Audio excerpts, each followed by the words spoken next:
दिसंबर 13 सन 2001, संसद, नई दिल्ली। संसद में पोटो बिल पर सरकार और विपक्ष के बीच तीखी बहस चल रही थी।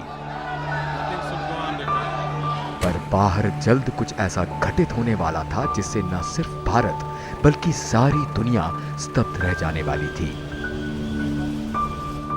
संसद के शीत सत्र के चलते परिसर में गहमागहमी थी। जनप्रतिनिधि, पत्रकार और आमजन आ जा रहे थे। नीली और लाल बत्ती लगी गाड़ियां दौड़ती देखी जा सकती थीं। फिलहाल विपक्ष के जबरदस्त हंगामे के बाद दोनों सदनों की कार्रवाई 40 मिनट के लिए स्थगित की जा चुकी थी। सदन स्थगित होते ही तत्कालीन प्रधानमंत्री अटल बिहारी वाजपेयी और विपक्ष की नेता सोनिया गांधी लोकसभा से निकलकर अपने अपने सरकारी निवास के लिए निकल चुके थे। पर गृह मंत्री लालकृष्ण आडवाणी अपने कई साथी मंत्रियों और लगभग 200 सांसदों के साथ परिसर में मौजूद थे। समय करीब 11:25। लाल बत्ती लगी एक सफेद एम्बेसडर कार संसद में गैर कानूनी तरीके से घुसने की कोशिश कर रही थी, जिसमें बैठे 5 लोगों के मंसूबे नेक नहीं थे। फर्जी स्टिकर लगी ये कार व्यस्त सुरक्षा कर्मियों की नजर बचाकर संसद परिसर में आ घुसती है और मेन एंट्रेंस के सामने से गुजरकर ये गाड़ी तेज रफ्तार के साथ गेट नंबर 1 के पास खड़े तत्कालीन उपराष्ट्रपति कृष्णकांत के काफिले में जा घुसती है, जो जल्द रवाना होने वाला था। हड़बड़ाहट में ड्राइवर गाड़ी को फुटपाथ पर चढ़ा देता है। तब तक चौकन्ने हो चुके सुरक्षाकर्मी जेपी यादव कार में बैठे युवकों को रोकते हैं। जवाब में चली गोली उन्हें शहीद कर देती है।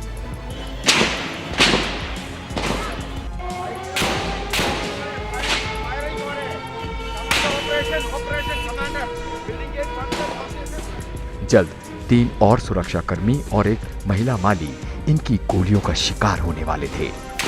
गाड़ी से बाहर आकर ये आतंकवादी AK-47 राइफलों से अंधाधुंध फायरिंग शुरू कर देते हैं।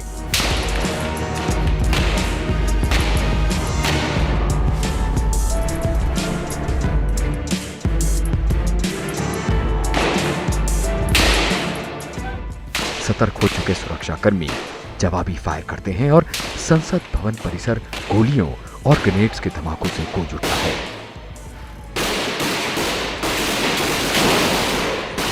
चारों ओर अफरा तफरी मच जाती है। परिसर के सारे गेट्स फौरन बंद कर दिए जाते हैं।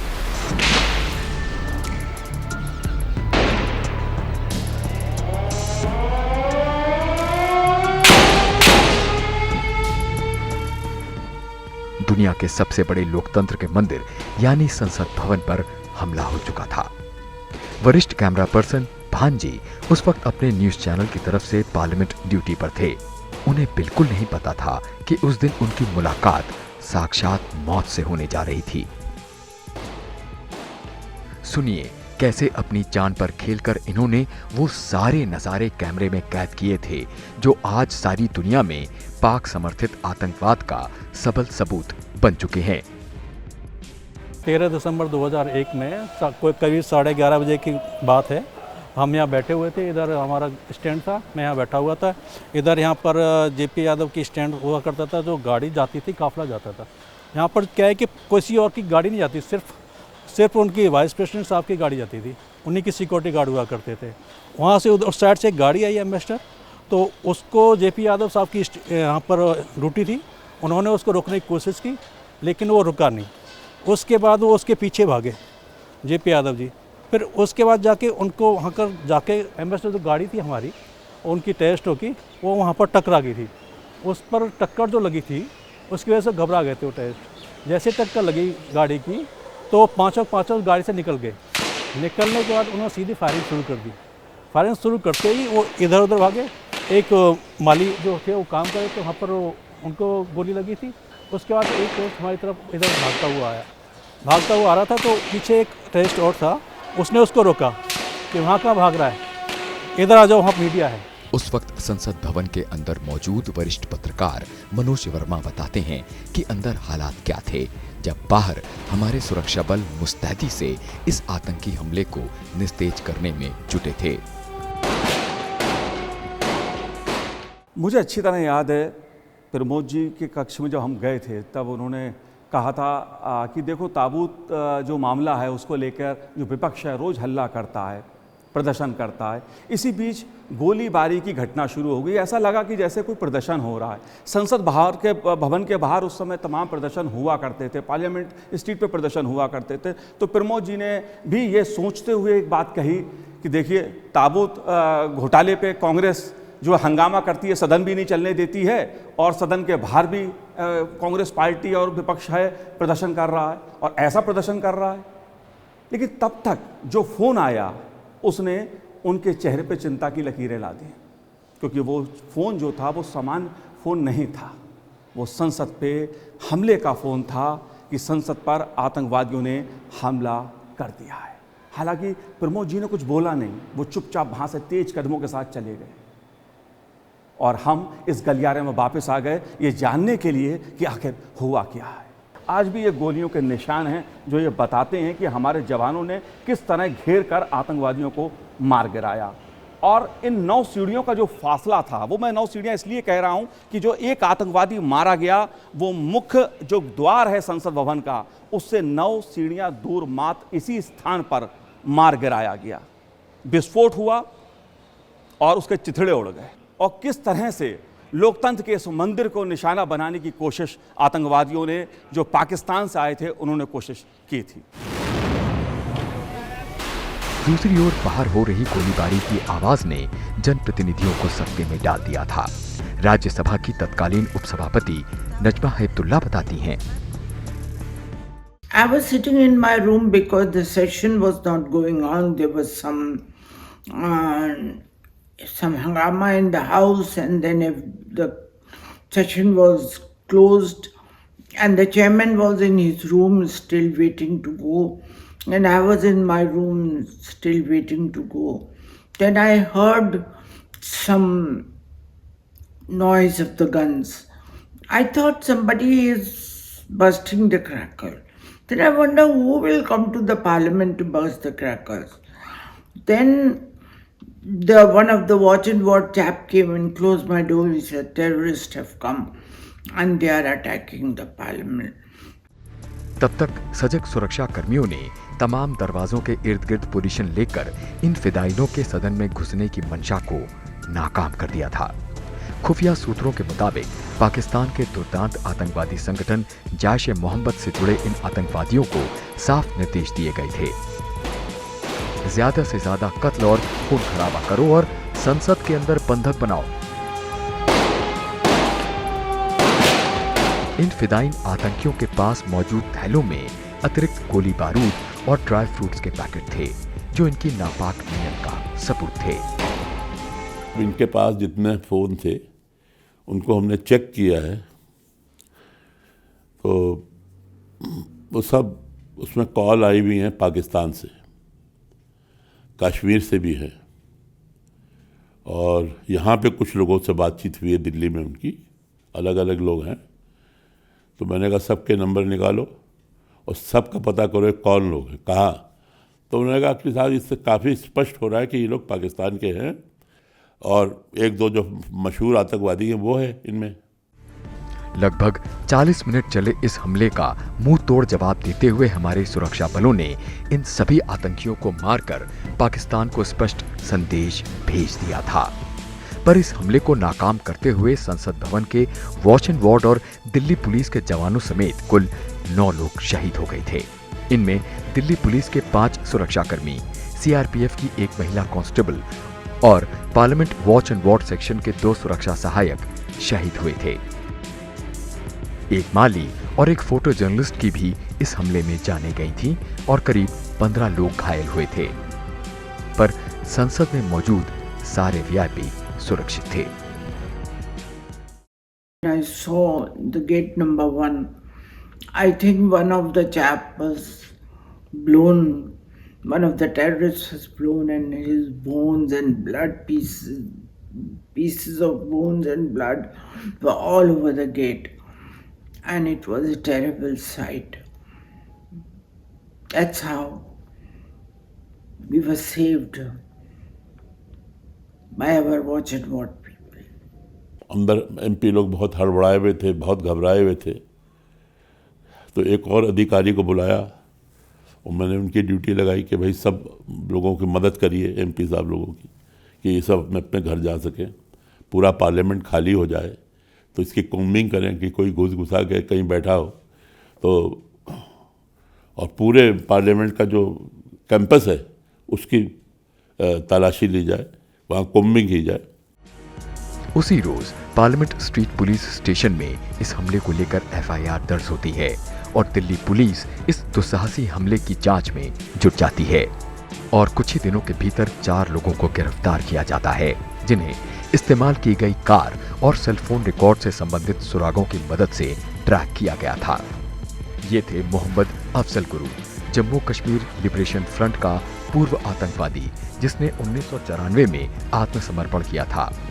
उसका चचेरा भाई शौकत हुसैन गुरु, शौकत की पत्नी अफसान गुरु और एसआर गिलानी, जो दिल्ली में अरबी भाषा का लेक्चरर था।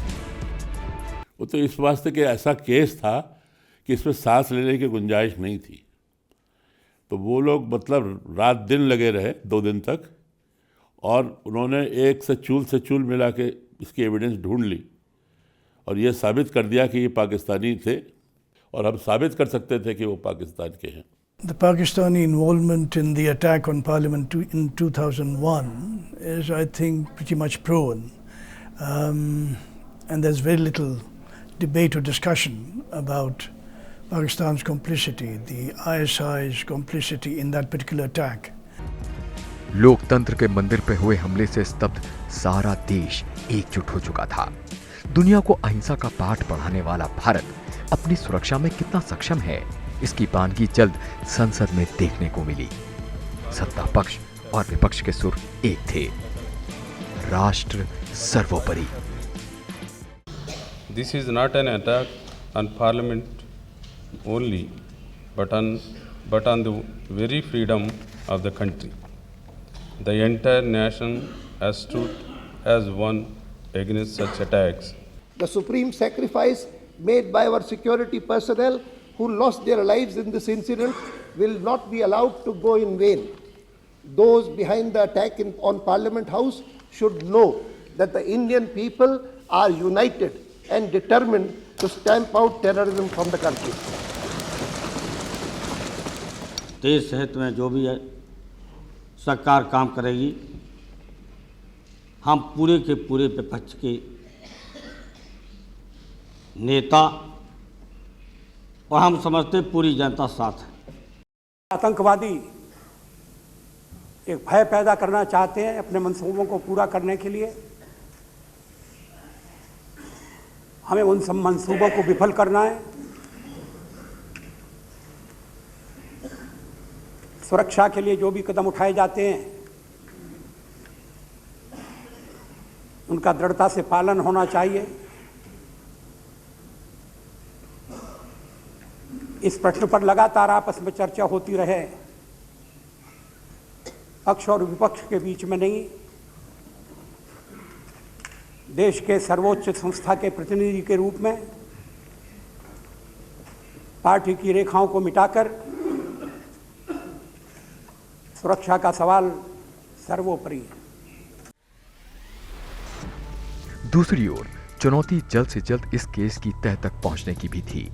29 दिसंबर को अफजल गुरु को पुलिस रिमांड में रखा गया, जबकि निचली अदालत ने अफसान को बरी कर दिया और गिलानी, शौकत और अफजल को मौत की सजा सुनाई थी।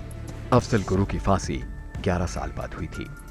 2003 में गिलानी को बरी कर दिया गया था। 2005 में सुप्रीम कोर्ट ने अफजल गुरु की मौत की सजा को बरकरार रखा, लेकिन शौकत की सजा को 10 बरस के कठोर कारावास में बदल दिया। 26 सितंबर सन 2006 को कोर्ट ने अफजल गुरु को फांसी देने का आदेश दिया। उसी बरस अक्टूबर में अफजल गुरु की पत्नी तबस्सुम गुरु ने दया याचिका दायर की, जिसे अगले वर्ष सर्वोच्च न्यायालय ने खारिज कर दिया। 3 फरवरी को तत्कालीन राष्ट्रपति प्रणब मुखर्जी ने उनकी दया याचिका खारिज कर दी थी और अफजल गुरु को 6 दिन बाद 9 फरवरी 2013 को फांसी दे दी गई थी। और इस तरह हमले के करीब 12 बरसों बाद उन शहीदों को न्याय मिला और देश को विश्वास। इस हमले में शहीद हुए कैमरामैन विक्रम बिष्ट की पत्नी सुनीता बिष्ट आज भी उन दर्दनाक पलों को भूल नहीं पाई है। उस घटना को तो वो घटना जो है वो हर दिन मुझे याद आती है। हर दिन वो चीज़ मुझे दिखाई देती है कि हमारे साथ ऐसी घटना घट गई। हर दिन सर वो ताज़ा हो जाता। मैं किसी को भी शहीद होते देखती तो वो एकदम से हो जाता कि भाई हमारे साथ भी यही घटना घटी है। आज हमला होने के 20 बरस बाद एक नजर डालें तो एक नए बहुस्तरीय सुरक्षा तंत्र का निर्माण हुआ। संसद की बहुस्तरीय गतिशील सुरक्षा व्यवस्था में केंद्रीय रिजर्व पुलिस बल, भारत तिब्बत सीमा पुलिस, खुफिया bureau, Delhi police, special protection group, national security group और संसद सुरक्षा सेवा के बीच समन्वय शामिल है। ये अत्याधुनिक तकनीक का भी उपयोग करता है। इस हमले ने सरकार की आतंक विरोधी नीतियों को भी धार देने का काम किया और अतीत में रखे गए संयम से काफी अलग और आक्रामक प्रतिक्रिया को उजागर किया। दुनिया भर में आतंकवाद के खिलाफ चल रहे युद्ध से प्रभावित होकर भारत का जवाब भी अब त्वरित और बहुआयामी हो गया था और अब उसके तर्कश में कूटनीतिक, सैन्य, राजनीतिक, प्रशासनिक और कानूनी विकल्प शामिल थे। स्वाभाविक है कि इसका असर भारत पाक रिश्तों पर सबसे पहले पड़ा। रिग्रेसिव थिंकिंग के साथ जो देश आतंकवाद का पॉलिटिकल टूल के रूप में इस्तेमाल कर रहे हैं, उन्हें ये समझना होगा कि आतंकवाद उनके लिए भी उतना ही बड़ा खतरा है। पाक समर्थित इस आतंकी हमले ने इस क्षेत्र में सुरक्षा विमर्श को भी प्रभावित किया और इसका ही एक नतीजा रही प्रोएक्टिव डॉक्ट्रिन, जिसका लक्ष्य भविष्य में ऐसे किसी भी हमले के बाद हमारी सेना के रिस्पांस टाइम को कम और धारदार बनाना था। प्रोएक्टिव डॉक्ट्रिन काफी सफल रही और पाकिस्तान जैसे देश अभी तक इसका तोड़ तैयार नहीं कर सके हैं।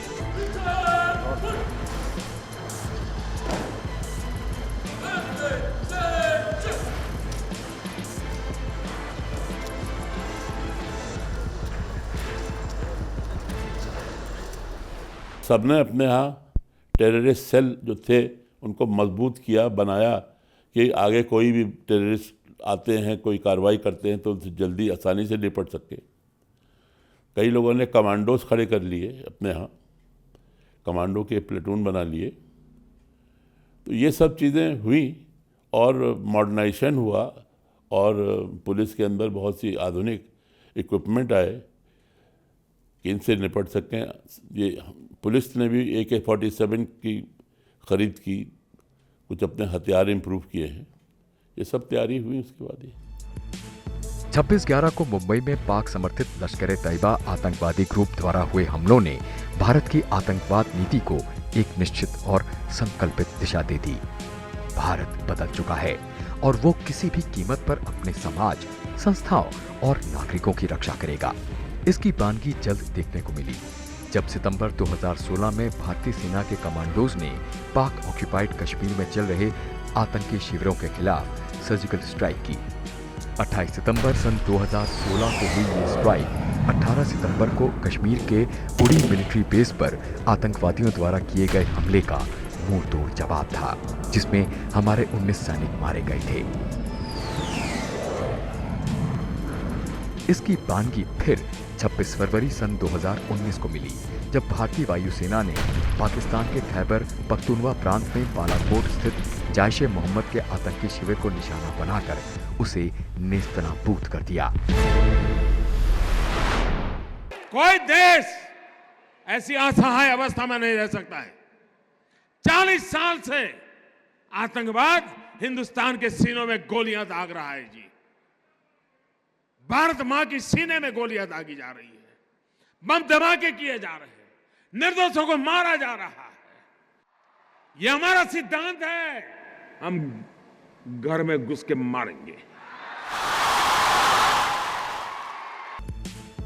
तो आतंकवाद के खिलाफ भारत के नेतृत्व की नीति, नियत और सुर तीनों साफ हैं। आने वाले दशकों में जब भारत दुनिया की महापंचायत के सिरमौर के तौर पर उभर रहा है, तो जरूरी हो जाता है कि शांति और सुरक्षा जैसे मुद्दों पर भी उसका नैतिक, सामरिक और सबल नेतृत्व हो।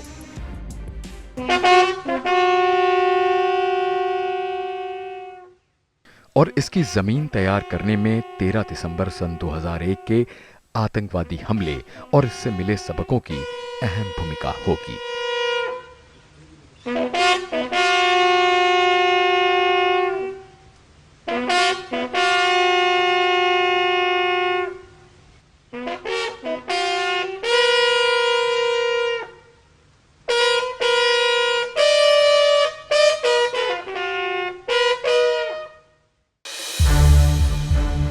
संसद टीवी के और भी प्रोग्राम्स देखने के लिए सब्सक्राइब करें हमारा YouTube चैनल और हाँ, इन्हें लाइक और शेयर करना ना भूलें।